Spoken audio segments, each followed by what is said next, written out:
আসসালামু আলাইকুম, শুভ সকাল প্রিয় বন্ধুরা। আজকে প্রায় 3-4 দিন ধরে আমার মরিচের ক্ষেত আমি যাই না। রবিবার শনিবার দিন আমি ক্ষেত স্প্রেয়ার করছিলাম। তো আপনার অল্প সাথে থাকুন, সঙ্গে থাকেন। আমি আমার মরিচ ক্ষেত আমি যাই, 8-10টা শ্রমিক পাঠাই দিছি মরিচ গাছের গুঁড়া নিরাবার। তো শ্রমিকগুলো কি হিসেবে নিরাইতেছে না নিরাইতেছে আমি দেখবার যাই ইনশাল্লাহ। এই যে অলরেডি আমি আমার মরিচ ক্ষেত পাইলাম। মরিচ গাছ শনিবার দিন আমি ক্ষেত স্প্রেয়ার করছিলাম। তে মরিচ গাছের মধ্যে বেমার লাগছিল। তো অলরেডি আমি ওখানে মরিচ ক্ষেত পাইছি।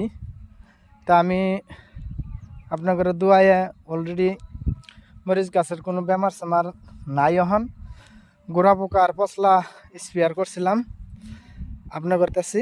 যে এটা হলো আমার মরিচের ক্ষেত। তো অলরেডি আপনাদের দুয়ায় এই যে গাছটা পচা পাইছিল, অলরেডি জাগার পচা জাগাত আছে, তারপর নতুন কুশি দিছে। এই যে বড় গাছ সেটি গেলে তার এই যে তে ওখান আমি ক্ষেত ক্ষেতটা দেখে আমার মনটা খুব খুশি হইল, মনটা ভালো লাগলো। যাতে কষ্ট করে পরিশ্রম করে যে আমি মরিচের ক্ষেত করছি, 4-5 দিন হলে ক্ষেত আহি না, আজকে আর আমার ক্ষেতটা দেখে অলরেডি খুব ভালো লাগলো। মরিচ গাছ আমার 2 সাইডে যে পচার কারণ হইলো আমার মাটিটা হইলো ভার মাটি। এই ভার মাটির মধ্যে মরিচ করছিলাম, গাছে শিবা নিবার পাই নাই দেখে, মাটি ভাঙবার পাই নাই দেখে 2 সাইডে পচা নিছিল। তো অলরেডি আমি মাটি ভাঙছি। আমার কটা শ্রমিক পাঠাই দিছি। শ্রমিকেরা যে এই যে আপনারা দেখতেই আছেন, এই যে গাছের গুঁড়া ভাঙতেছে। তে আপনারা সবাই যে বলবেন হাসান ভাই গাছের গুঁড়া ভাঙলে কি গাছের গুঁড়া ভাঙলে গাছের গুঁড়াটা নরম থাকলে শিবেটা চালে।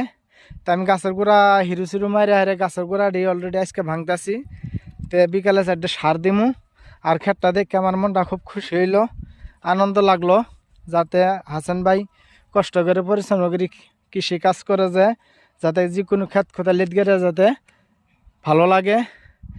আমি আপনাকে যে বলছি আমার যে শ্রমিক কাটায় ক্ষেত নিরাইতেছে, তো আপনারা সবাই অল্প দোয়া করবেন যাতে আল্লাহ পাকে কষ্টর ফলাফল দেয়।